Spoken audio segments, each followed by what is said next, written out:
y'all. Welcome to The Skintrovert. I'm your host, Sam Bazile, and today we are definitely sipping on some tea, specifically my own brew of tea, because this is a topic that's very special to me. And why is it special to me? Well, today we are going to dig into the medical esthetician. And is that title an ego or identity? Let's talk about it. Okay. So there was a particular instance that took place in my life that made me realize this is something we need to dive into. Many years ago, I was a part of this local Facebook group. It was a Facebook group called like Estheticians of whatever. I think it was like in Louisiana or Gulf Coast or so. I don't remember what it was called, but it was a local esthetician group. And there was this gentleman, okay, for lack of nicer words, that was in this group. And he always had something to say about everyone and everything. And, he was one of those people that like took their mod duties or their admin duties to like next level, like calm down, dude. So anyway, he always had something to say about everyone. And this day in particular, he was ripping. When I tell you ripping these people to shreds, okay? Basically saying, if you put medical esthetician in your bio, you are breaking the law, and that is not a recognized term, and you should be fined for that. Like, dude, he was going like off, okay?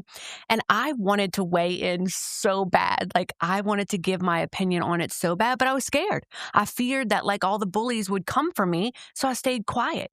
And a lot of y'all do that in these aesthetics groups. You're scared to ask a question, or you're scared to give your opinion because the keyboard warriors are going to come for me and they're going to humiliate me and they're going to tell me I shouldn't be in this industry and blah, blah, blah. That's horrible. Guys, it was freaking 2026. If you are still giving mean girl energy, you're disgusting. You are vile and you are gross. Okay, there I said it. So let's not do that. Instead, let's allow people to feel safe and feel comfortable and be able to ask questions, because that's how we grow. That is how this industry will keep growing in a positive direction. Be there for your peers. Be an asset. Be helpful. All right, that's another topic. Okay, so anyway, back to this weirdo. I was scared to say anything, okay? I didn't want people to come for me, but guess what? Now I have a voice and I can say what I want, and I want to use it.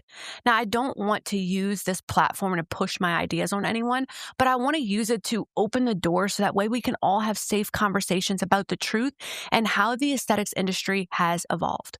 Now, aside from the medical esthetician topic, there is a lot of gray area in aesthetics that we do need to talk about, so this industry can keep growing, so it can grow safely for the patient and for the provider. That's why I started this podcast, guys. But we're going to stay on topic. So today, we're here to talk about estheticians, which is special to me because, again, I am an esthetician. Now, I'm going to bring you back to when I started aesthetics school a long time ago, okay? At aesthetic school, I learned how to be a successful spa esthetician. I learned how to perform a facial. I learned how to have those fluid hand movements. I learned about basic skincare anatomy, about facial massage techniques, makeup techniques, and other spa-related skills. Now, while I am truly grateful for this because it's what made me a licensed esthetician, I was a little bummed, to be honest. Why? Because I feel like I wasted $15,000. I put $15,000 into an education platform for me to be able to move into an industry that I wanted to work. But I couldn't. I was in this medical space and knew nothing about it. How could I work with prescription strength skincare, lasers, microneedling, chemical peels, when I didn't learn any of that, right? This spa esthete education did not prepare me for the field that I wanted to work in. Okay. So thankfully, I have a very good fake it till you make it, and it worked out for me, and I was able to get the training that I needed. I also was blessed to be welcomed in by an amazing provider. A nurse practitioner took me under her wing immediately out of school and allowed me to learn and grow from her. So Reba, if you're out there watching, it's all because of you, kid. Thanks so much. Appreciate you. Love you. Yeah, she believed in me. She saw the passion in me. She saw something in me that was more than my lack. Okay, so I'm grateful. So anyway, I get this job, okay, in a med spa. I'm so excited. It's what I wanted to do, basically my whole life, but I felt inadequate. I was able to get training from the skincare that we offered. I was able to get training from the lasers that we had. I was able to get training for microneedling from the pen that we carried. And so, yeah, I was able to get all of this like brand focused training, but I still felt inadequate. So I invested about 10 and to another 15,000 on additional dermaplane training, chemical peel training, microblading training, right? So I realized very early on in my career that there was a definite difference between being a spa esthetician and a medical esthetician. Now, the aesthetics industry, it is definitely evolving daily, okay? Back in the day, estheticians, our space was a spa room. That's where we were. But as aesthetics progressed, estheticians moved into dermatology offices. We moved into plastic surgery practices and med spas. So our space is growing, but not our trade. It's just stayed stagnant. We are just an esthetician. Now, some states have different regulations, so esthetician scope of practice can vary state by state, but the title can too, right? There are some states that allow estheticians that maybe have taken advanced courses or continued education. They can be called like a master esthetician or an advanced esthetician. But to my knowledge, no state acknowledges a medical esthetician as a title. But honestly, in my opinion, guys, we should. Being medical or spa, it doesn't make you better than the other. Like you're not better if you're medical or spa. It just means that you're different trades. You're doing something different. So for example, I could be a office manager or I could be a project manager. They're both managers, but one manager handles HR and payroll while the other handles timelines and budgets. Very different roles and responsibilities, but titles are still the same. They're still considered a manager. That's kind of like where we're going with this, right? All are considered estheticians, but roles and titles and regulations are all different, right? But just like all the arguing in that Facebook group, we're fighting each other instead of coming together to fight the real issue, which is the industry, right? There's an industry problem that we're avoiding, guys. There's this weird gray area that no one wants to talk about. The title of esthetician may seem so insignificant to some, right? And there are definitely other issues in this industry that we have. And I do plan to dig into more of this gray area, but instead of fighting one another, let's come together to make this industry better, right? I really feel like as estheticians, we need to be more unified. And there are some things that I think we can do to do just that. So, for example, we need to standardize advanced education pathways. We need to give estheticians that finish aesthetic school opportunities to take advanced course trainings that grow you in the field that you want to work. You need to learn about disease of the skin histology. There needs to be things that we can do to grow as providers, right? Another thing that I think we all need is we need unified professional advocacy. We need one voice to advocate for positive change. Okay. We don't need to be fighting each other and disagreeing. We need to learn that things grow, including this industry. So do we, which leads me to my next. We need clear career ladders for estheticians. So what does that mean? Well, as this industry grows, our job should too, right? You can have a licensed esthetician. Maybe you can have a medical esthetician. Maybe you can have an advanced skin health practitioner. Maybe you can just be the lead medical esthetician. I don't know. Other trades have this advancement, so why don't we? Right? We also need a push for better regulations. A lot of estheticians that I work with, they don't even know what their scope of practice is, right? When you're considered an esthetician and you work independently, you're not in a physician's office, you're just doing the thing.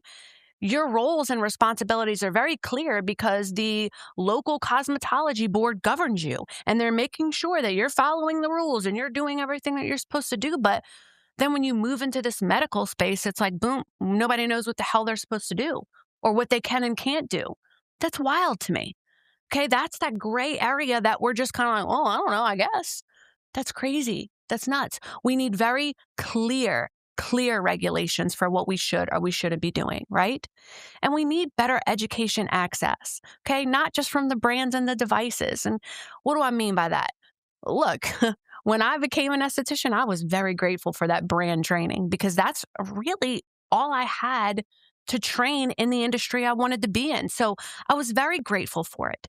But what most brands do, thankfully the brand that I work for doesn't, but a lot of these brands stick to their very clear brand training, right? They don't really advance. And well, let me be clear about that. Like, so for example, If you carry brand XYZ skincare and their skincare treats skin a certain way, well, they're going to teach you that that way is the right way, which there's nothing wrong with that. If you're choosing to partner with a brand, then you must believe in their method of skin, restoration, and you are going to follow their guidelines. Nothing wrong with that. But why can't we learn how to be greater at what we do, like how to be a better esthetician? And I feel like, thankfully, the brand that I work for does that. Not only do they teach these providers about the product, knowledge about the product, but we teach about disease of the skin histology. What does rosacea look like? How do we treat it? What does aging skin look like? Why is it aging? How do we treat it? So I do wish more brands would take that approach, but sadly they don't. So you're stuck just learning very, very branded training. Okay. Same with lasers, same with microneedling devices and all these things. You're indoctrinated in their brand training. While it's helpful and while it's needed, if you're going to carry the brand, we need more. We need better education access, okay?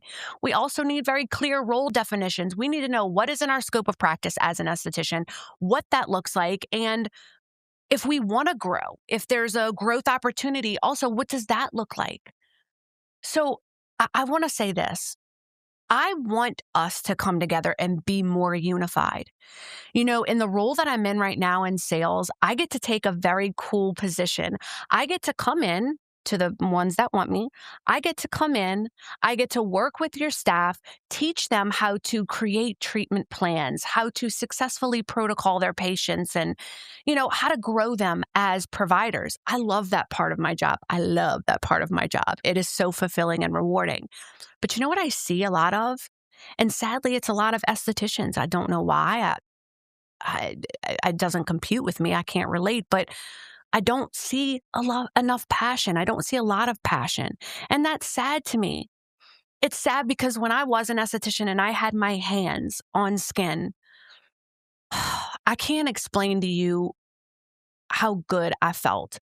Only passionate estheticians know exactly what that means. Like, when you're working on a patient's skin and you are truly a part of getting their skin healthy and transforming the skin, that in itself is a reward. But there's something else about me putting my hands on you and just being able to love on you for a minute. A lot of patients, when they come in, they are stressed out. They've got a lot going on in their life. They don't maybe have the people in their life to love on them and give back to them. And when you can actually connect with your hands to a patient and you can just put love on them. I know my estheticians that are listening or watching know exactly what I'm talking about. It's just something that you can't put a price on it. It's the most incredible part of being an esthetician. And that is reserved for passionate estheticians that really love what they do. And that is missing. Maybe it's because aesthetic school is a quick fix. They can get in, get out into the field. Maybe they thought it was cool to work with Botox and filler. But there's more to being an esthetician. And I really wish it was only reserved for the passionate ones. Because you see, as estheticians, we are not always respected in this industry. And I say that because sometimes patients, while they love you, they love what you do, they think you're great, they want to go to the doctor or the nurse prac or the nurse for that final word. Like, oh, thanks for those recommendations, but I'm going to check with doc so-and-so first and make sure he or she is on board with that. I feel like we're not getting the respect that we deserve.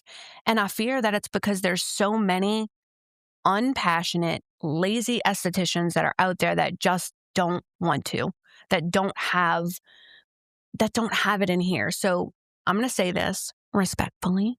If you are an esthetician out there that is not passionate about what you're doing, get out respectfully. Okay? Because the rest of us that are passionate, that are trying to advocate for our industry, that are trying to advocate for our title and our role, when you're out there undoing what we're working so hard to put together, girl, go do something else. Find something that you're passionate about. Seriously, I would hate to have a job that I had to wake up and go to every day that I just didn't enjoy, that I wasn't passionate about. do yourself a favor and find something that gets your goat. Find something that just riles you up. Find something that makes you happy to get up and just do it, because that's what aesthetics is for me. And I know other passionate estheticians out there that would agree. We are in the best space here. This is such a cool industry. AI can't take what we do, okay? This is going to be a growing industry, and you are in the right space.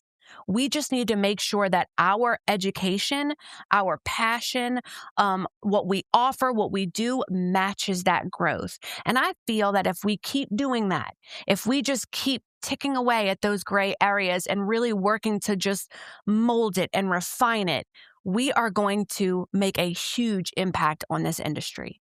And I know I have big pipe dreams. I get it. I know a lot of people are like, girl, because this is not anything new.